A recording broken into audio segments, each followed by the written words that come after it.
प्रणाम बाबूजी। प्रणाम माई।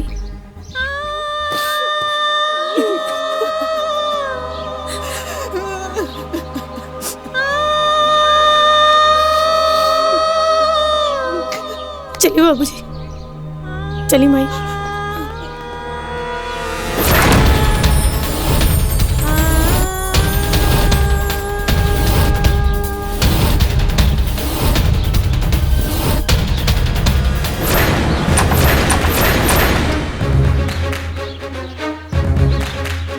विजय, किशन, कहाँ बड़ा लगी?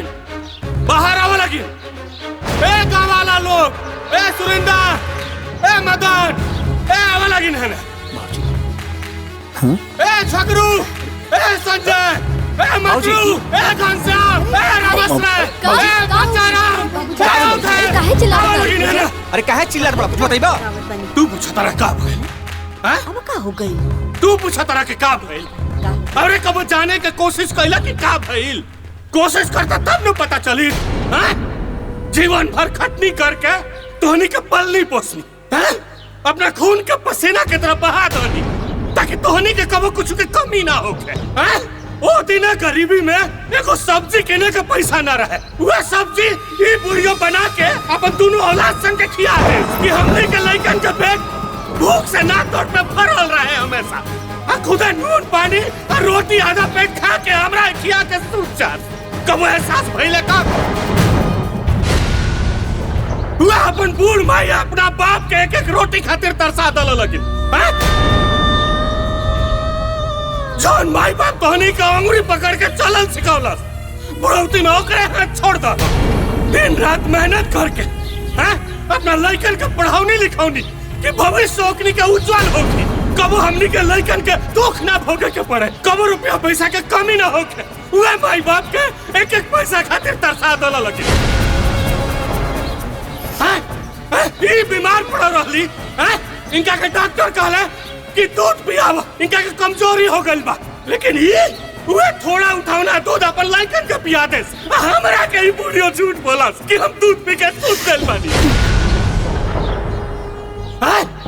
वह अपन बूढ़ माई के एक चिलवा दूध खातिर, एक एक दाना खातिर तरसा दल लगी। तोनी के एगो नया कुर्ता खातिर, तोरा माई के एगो साड़ी किने खातिर तरस चाहिए। वह पैसा जोड़ जोड़ के ये बुढ़ियो जीत करस कि दाना हमनी के फाटले पुरान पहन ले जाई, 30 त्योहार में चल जाई, लेकिन हमनी के लइकन के नया कपड़ा की। आ तू हो जोन माई तोरा के अपन पेट काट काट के आधा पेट खाना खा के तोरा के पाल पोस के इतना बड़ कैलस, आज तो इतना बड़ हो गई कि अपन माई के अपन जूठ काट खिया होता रे।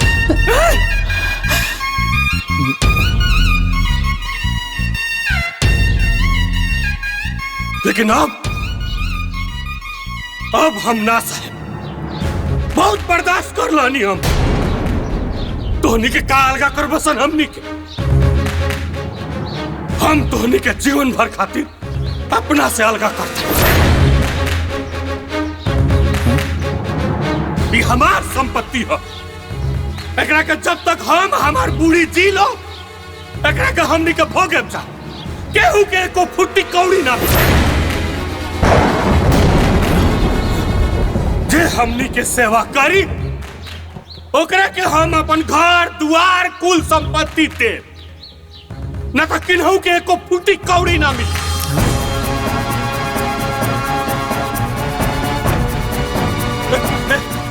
बताओ करवा हमारे सेवा, हम अपन कुल संपत्ति तेरा नाम कर दे। तू बताओ बताओ, तू बोलो करवा हमारे सेवा, बोला ना कर क्या करी।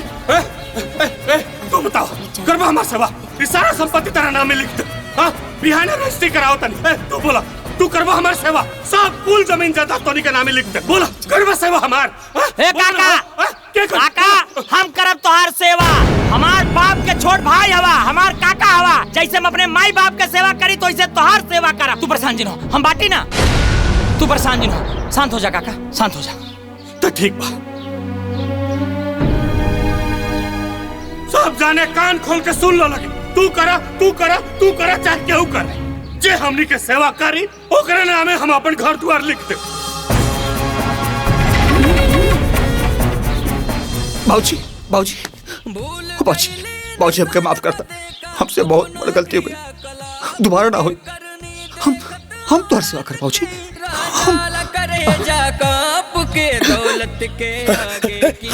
अरे बाबूजी हम आपके सेवा करब बाबूजी। उलट के आगे कीमत न बूझे बेटा माई बाप के।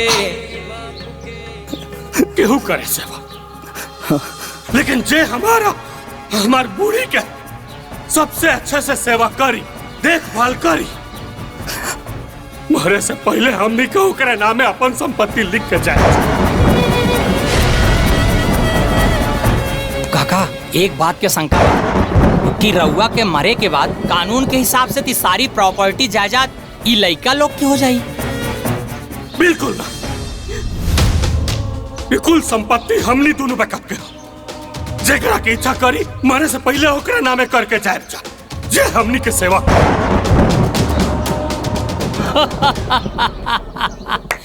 तब तो हमसे बढ़िया सेवा क्यों न कर पाई।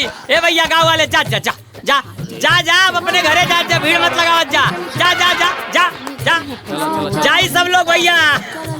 अरे यहाँ खड़े के का करता, जा अंदर सेवा की तैयारी करा जा।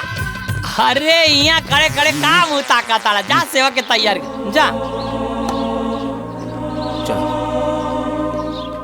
हमसे बढ़िया रहुआ के सेवा क्यों न कर पाई। देखिया हम जैसे अपने महतारी बाप की सेवा करत है वैसे रहुआ के भी सेवा करा। बस आशीर्वाद दे दा काका चाप के। आशीर्वाद दे दी बाबूजी। जा थे काका, चल चल चल।